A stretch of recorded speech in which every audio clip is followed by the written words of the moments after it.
সম্পূর্ণ তেল ছাড়া পাকা আমের ফুলুরি বা বড়া এইভাবে তৈরি করে দেখতে পারেন। একবার বানালে বারবার বানাবেন এইভাবেই। নমস্কার বন্ধুরা, অমৃতা কুকিং চ্যানেলে সবাইকে স্বাগত জানিয়ে আবারও হাজির হয়েছি। তো যে সকল বন্ধুরা ইউটিউব চ্যানেল থেকে দেখছেন তারা প্লিজ চ্যানেলটিকে সাবস্ক্রাইব করে আমার পাশে থাকবেন, আর যারা ফেসবুক থেকে দেখছেন তারা পেজটাকে ফলো করে রাখবেন। স্কিপ না করে পুরো রেসিপিটি দেখার অনুরোধ রইল।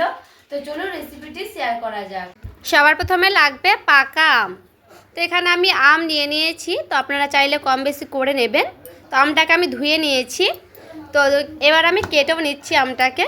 তো আর ভেতরটা দেখুন কি সুন্দর কালারটা, এইভাবে পিস পিস করে কেটে নেব। এরপরেও দেখুন, তো এইভাবে দু সাইজ করে কিন্তু আমি কেটে নিচ্ছি, তারপরে ফিরে আসছি। একেবারে মানে কতটা পেকেছে দেখে বুঝতে পারছেন। এইগুলো হচ্ছে কিন্তু গাছ পাকা, এখন কিন্তু আম প্রায় শেষ হতেই চলেছে। আর আমগুলো দেখুন এইভাবে আমি তুলে নিচ্ছি, আর এইভাবে কিন্তু আমের পাল্পগুলো লাগবে আমার। তো আমের পাল্পগুলো কিন্তু এইভাবে খুব ভালো মতো করে আমি তুলে নেব।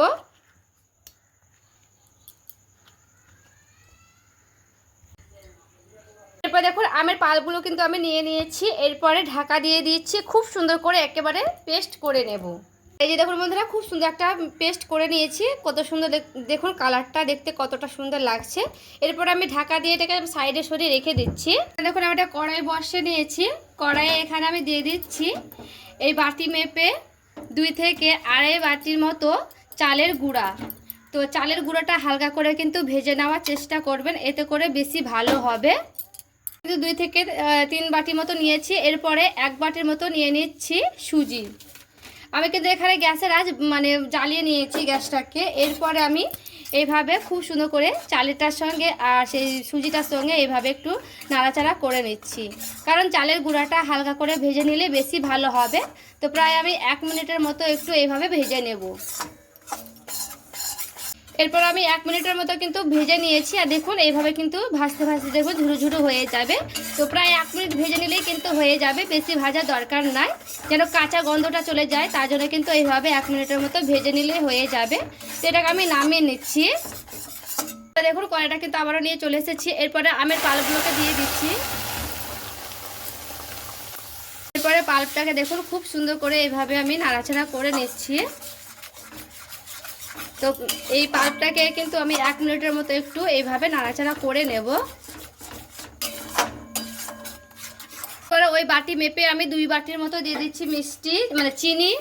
তো চিনিটা কিন্তু নিজেদের পছন্দ মতো দিয়ে দিতে হবে, কারণ যেহেতু আমটা খুবই মিষ্টি আছে তার জন্য কিন্তু চিনি আরও বেশি লাগবে না, যেহেতু চালের মানে গুঁড়ার মতো কিন্তু মিষ্টিটা দিতে হবে। তো এখানে আমার চিনিটা খুব ভালো মতো করে কিন্তু গলাতে দিতে হবে। দেখুন চিনিটা গলে গিয়ে কালারটা কি সুন্দর এসেছে, আমের কালারটা একেবারে কিন্তু আরও চেঞ্জ হয়ে গেছে। তো এখানে আমি দিয়ে দিচ্ছি এখানে 1 বাটির মতো লিকুইড দুধ, মানে গরুর দুধ ছিল, সে গরুর দুধটাই দিয়ে দিলাম। এরপরে খুব ভালো মতো করে আবারও একটু নাড়াচাড়া করে নেব। বাটি মেপে দিয়ে দিচ্ছি জল আরও 1 বাটির মতো। তো এখানে আরও 1 মিনিটের মতো কিন্তু ফুটিয়ে নেব। দেখুন একটা এলাচ ফাটিয়ে নিচ্ছি, তারপরে দিয়ে দিচ্ছি, এতে করে আর একটু সেন্ট আসবে, এতে ফ্লেভার আসবে, খেতে ভালো লাগবে তার জন্য। দেখুন এখানে আমি 1 বাটি নারকেল কুড়ানো দিচ্ছি। এখানে আমি নারকেলটাকে কুড়িয়ে নিয়েছিলাম আগে থেকে। এবার কুড়ানো নারকেলটা দিয়ে খুব ভালো মতো করে আবারও একটু নাড়াচাড়া করে নিতে হবে।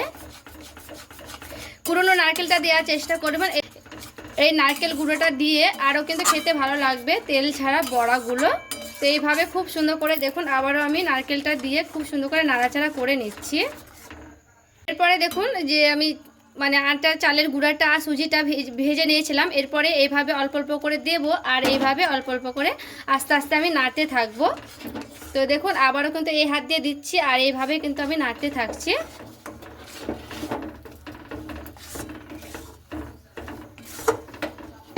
তো এখানে আমি সবটাই কিন্তু দিয়ে দিলাম এইভাবে, আর এই যে এইভাবে একটু নাড়তেই থাকছি। এইভাবে গ্যাসের আঁচটা কিন্তু হালকা করে একেবারে আমি কমিয়ে নিয়েছি, আর এইভাবে কিন্তু খুব সুন্দর করে নাড়াচাড়া করে নিতে হবে।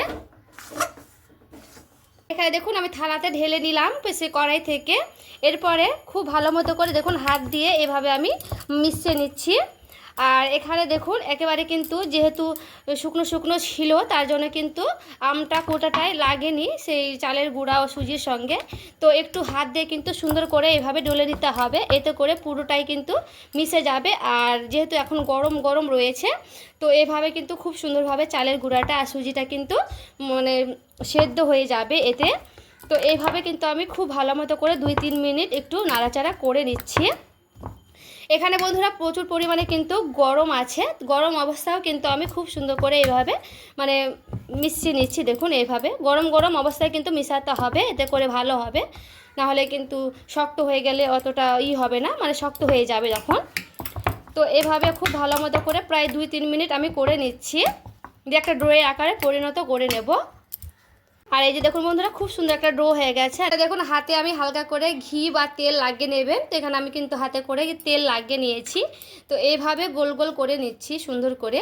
তো আমি এইভাবে সাইজ করে করছি, আপনারা যেমন করবেন তেমন কিন্তু করে নিতে পারবেন। তো এইভাবে একটু গোলও করে নিচ্ছি, এই যে এরকম করে গোল করে নেব। তো দেখুন খুব ভালো মতো করে কিন্তু আমি এইভাবে গোল করে নিচ্ছি।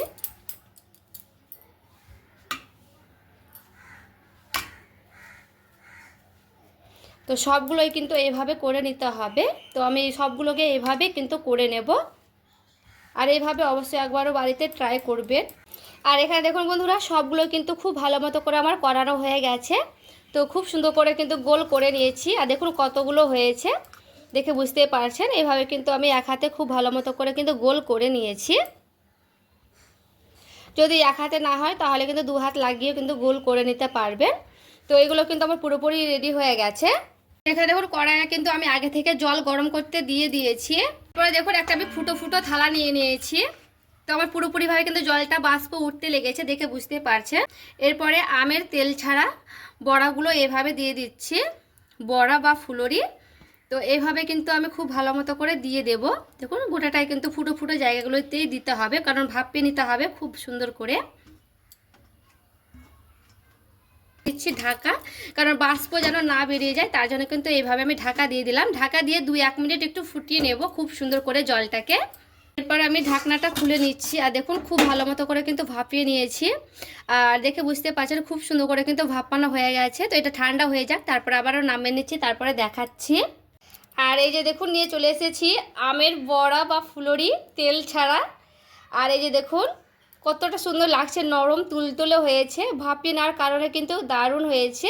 যারা তেল পছন্দ করেন না তারা কিন্তু এইভাবে আম দিয়ে আমের বড়া বা ফুলুরি কিন্তু তৈরি করে নিতে পারবেন, খেতেও কিন্তু দারুণ হয়। নতুন জিনিস এইভাবে একবার হলো তৈরি করুন।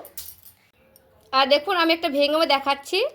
এই যে দেখুন কত সুন্দর একেবারে নরম সফট হয়েছে, একেবারে কিন্তু নরম লাগছে। তো আজকের এই আমের বড়া বা ফুলুরিগুলো কেমন হয়েছে অবশ্যই আমাকে কমেন্ট করে জানাবেন। তেল ছাড়া হেলদি এই রেসিপিটি। তো ভালো লেগে থাকলে প্লিজ লাইক করবেন, চ্যানেলটিকে সাবস্ক্রাইব করে আমার পাশেই থাকবেন। দেখা হচ্ছে আরও একটি রেসিপির সঙ্গে। সবাই ভালো থাকবেন, সুস্থ থাকবেন।